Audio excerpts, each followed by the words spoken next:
तो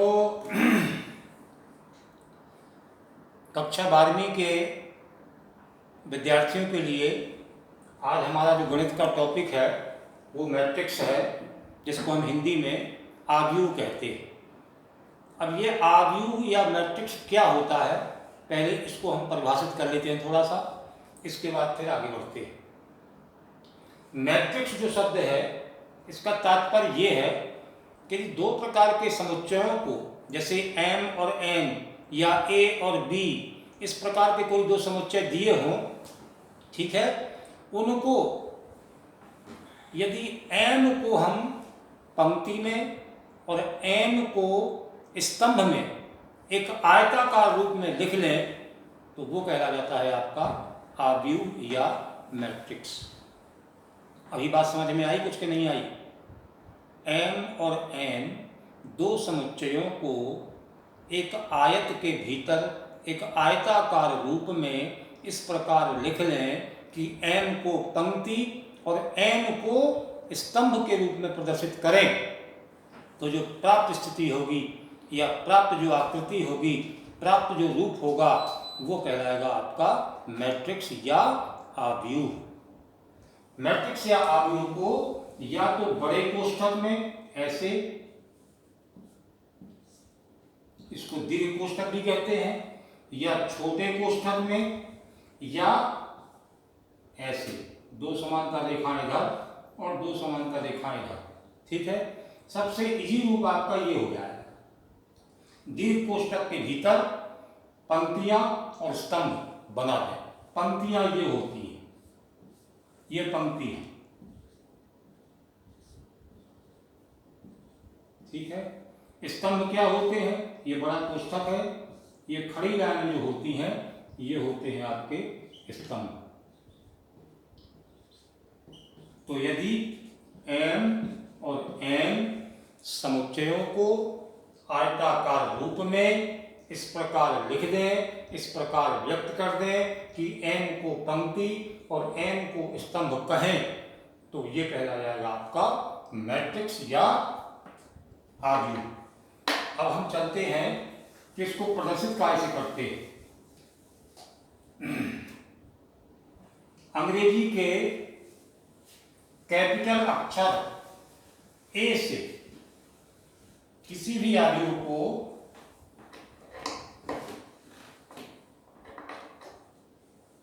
अंग्रेजी के कैपिटल अक्षर A से प्रदर्शित करते हैं, ऐसे, ठीक है। अब आती है बात कि आव्यूहों का प्रकार कितना है। बहुत सारे प्रकार हैं, 10 से 15 प्रकार आव्यूह के होते हैं। जिन जिन की विशेष या महती आवश्यकता होती है उनकी हम चर्चा करेंगे। यहाँ पे इतना और समझना है कि यदि पंक्ति का स्तंभ से गुणा कर दें, यानी m का n से गुणा कर दें, तो वो कहलाता है ऑर्डर ऑफ मैट्रिक्स, यानी मैट्रिक्स की कोटि, कोटि कहलाता है। m इंटू n, m गुणा n को कहते हैं कोटि। अब m गुणा n होता क्या है, कैसे होता है? m का मतलब है पंक्ति, तो पंक्ति कितनी है? 2 है, अगर तो 2 हो गया।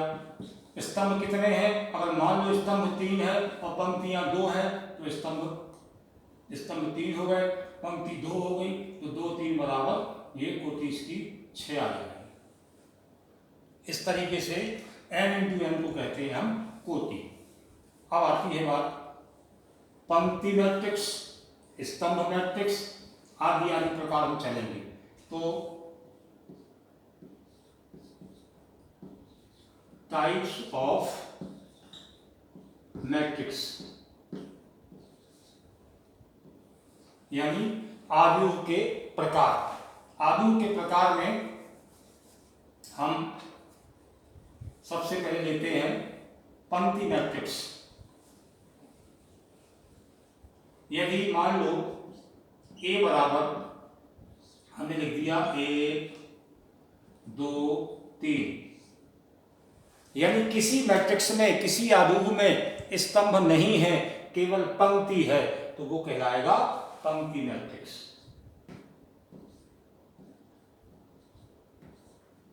या पंक्ति आव्यूह। दूसरा स्तंभ मैट्रिक्स।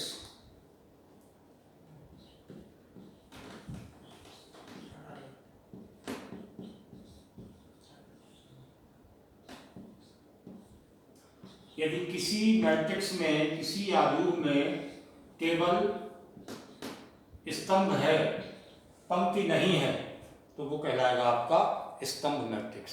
यानी बात समझ में आ गई होगी। कंफ्यूजन बार बार कभी कभी होता है कि पंक्ति और मैट्रिक्स, सॉरी, पंक्ति और स्तंभ, ये कभी कभी धोखे से हम भूल जाते हैं। तो याद रहे, क्षैतिज लाइन को पंक्ति कहते हैं और ऊर्ध्वाधर लाइन को स्तंभ कहते हैं। तो ये पंक्ति मैट्रिक्स हो गया और स्तंभ मैट्रिक्स हो गया। अब आता है शून्य मैट्रिक्स। शून्य मैट्रिक्स में यदि किसी आव्यूह के या किसी मैट्रिक्स के सभी अवयव शून्य हो तो वो शून्य मैट्रिक्स कहलाता है। और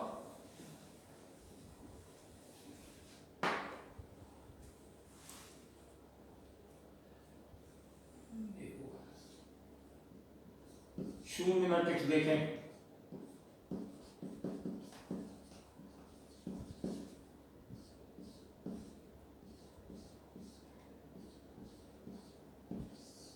ये शून्य मैट्रिक्स हो गया।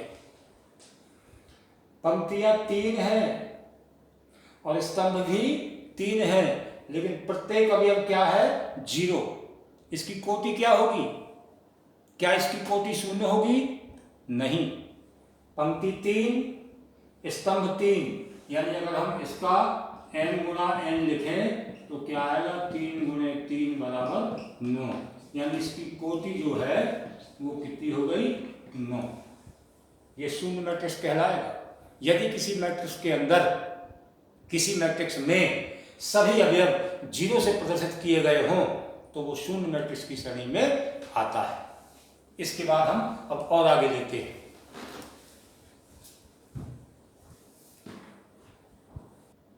अब हमारा चौथा नंबर जो है वो आयताकार।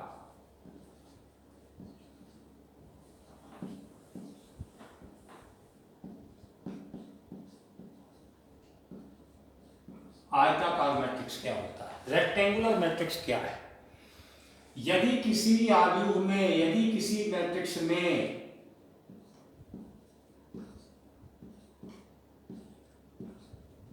यदि किसी मैट्रिक्स में पंक्तियों की संख्या कम और स्तंभों की संख्या अधिक, सीधी सीधी बात है।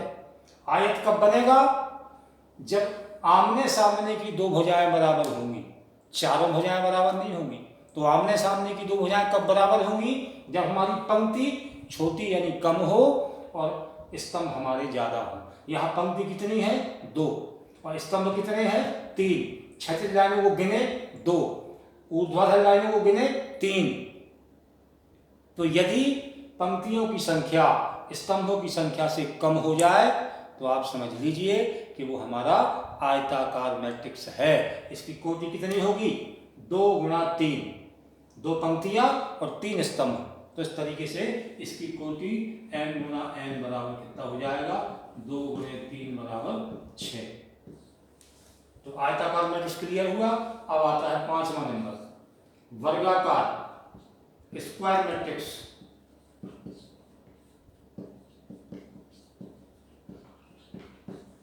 वर्गाकार मैट्रिक्स में क्या होता है?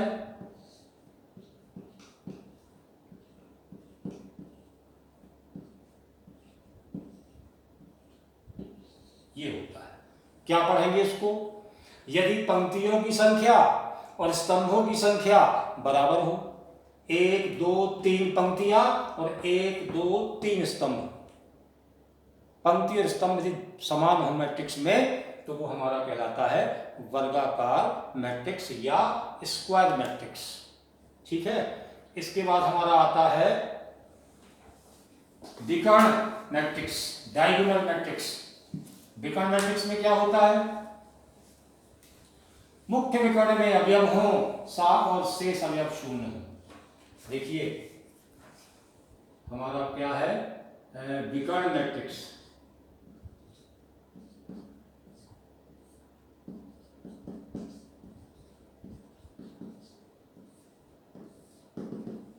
ये हमने मैट्रिक्स लिखा।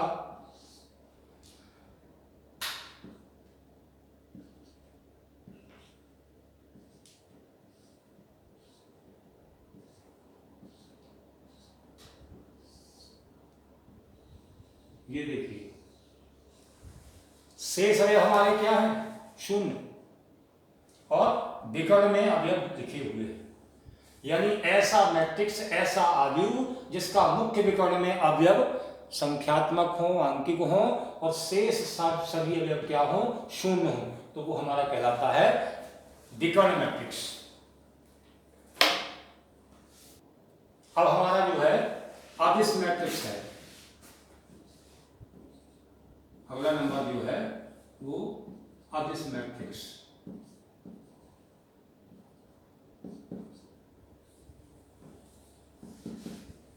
जैसा हमारा विकर्ण मैट्रिक्स था वैसा ही अदिश मैट्रिक्स होता है, केवल अंतर क्या है ये हमें समझना है।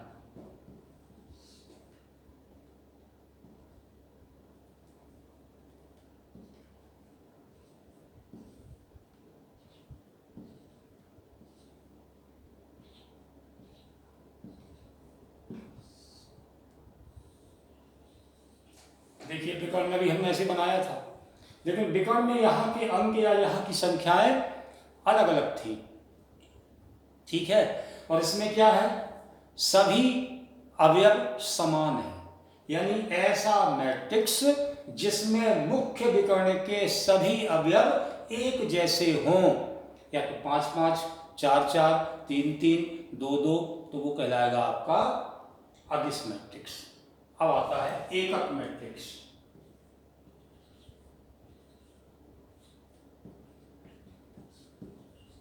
ये भी बिल्कुल ऐसा ही है। हमने तीनों लगातार इसलिए बताएंगे कि ताकि थोड़ा थोड़ा जो डिफरेंस है उनका कंफ्यूजन दूर हो जाए।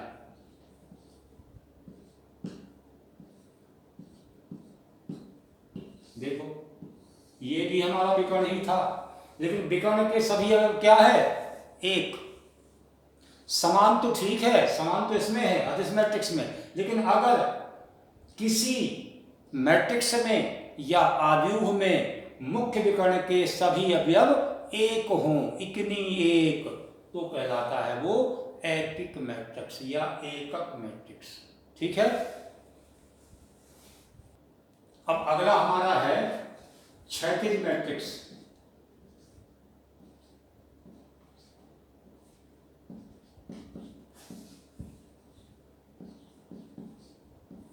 देखिए यहां पे कंफ्यूजन होगा, कैसे?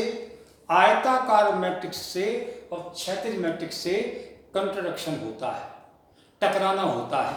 कब? जब हम एक पक्की बात को समझ नहीं पाते। हमने उसमें बताया था कि पंक्तियों की संख्या स्तंभों की संख्या से कम हो, उसका अर्थ ये नहीं कि कम ही हो, कुल मिलाकर के पंक्ति स्तंभ यदि समान ना हो तो आयताकार मैट्रिक्स। और यहां पर बिल्कुल फिक्स है कि यदि मैट्रिक्स में पंक्तियां कम हो और स्तंभ ज्यादा हो, मान लीजिए ये पंक्ति कितनी है? 1 2, स्तंभ कितने हैं? 1 2 3 4, तो ये हमारा क्षैतिज, मतलब जाए में बड़ा दिखे। अगर ऐसे में बड़ा दिखे तो क्षैतिज, और ऐसे में बड़ा दिखे तो ऊर्ध्वाधर। यहां पे सोचना ये नहीं है कि क्या अधिक क्या ज्यादा, अपने आप पता चल जाएगा। आयताकार में क्या था? पंक्ति और स्तंभ समान नहीं होंगे तो आयताकार होगा, और यदि क्षैतिज मैट्रिक्स है तो उसमें पंक्तियों की संख्या अधिक कम होगी और स्तंभों की संख्या ज्यादा होगी। अगर क्षैतिज रूप में लंबा मैट्रिक्स दिखे तो क्षैतिज मैट्रिक्स, और खड़े में या ऊर्ध्वाधर में लंबा दिखे तो हमारा अगला है ऊर्ध्वाधर मैट्रिक्स।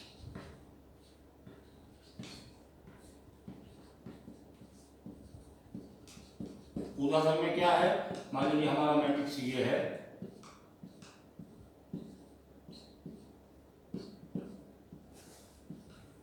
ये देखो ऐसे में लंबा दिख रहा है हमें, जब ऐसे में लंबा दिख रहा है इसका मतलब हमारा ये ऊर्ध्वाधर मैट्रिक्स हो गया। तो क्षैतिज में और आयताकार में थोड़ा सा कंट्राडिक्शन होता है, एक कॉम्प्लिकेशन होता है कि उसमें भी ऐसा बताया था कि पंक्तियों की संख्या कम हो और स्तंभों की संख्या ज़्यादा हो। तो मतलब ये नहीं है, मतलब ये है कि आयताकार मैट्रिक्स में पंक्ति और स्तंभ की संख्या समान नहीं होती, लेकिन क्षैतिज मैट्रिक्स में समान तो नहीं होती, ठीक है, परंतु पंक्तियों की संख्या स्तंभों की संख्या से कम होती है।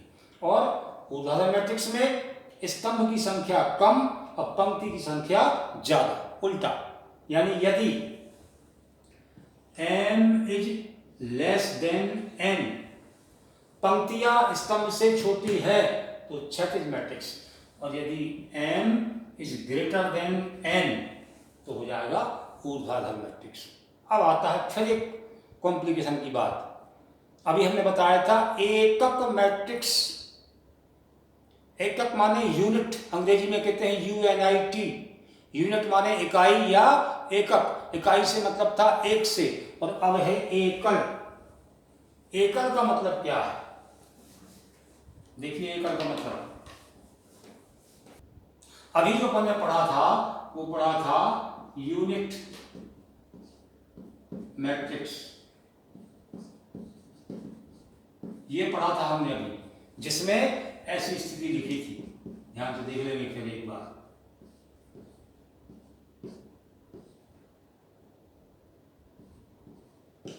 यानी मुख्य विकर्ण के सभी अवयव एक होते हैं तो वो कहलाता है एकक।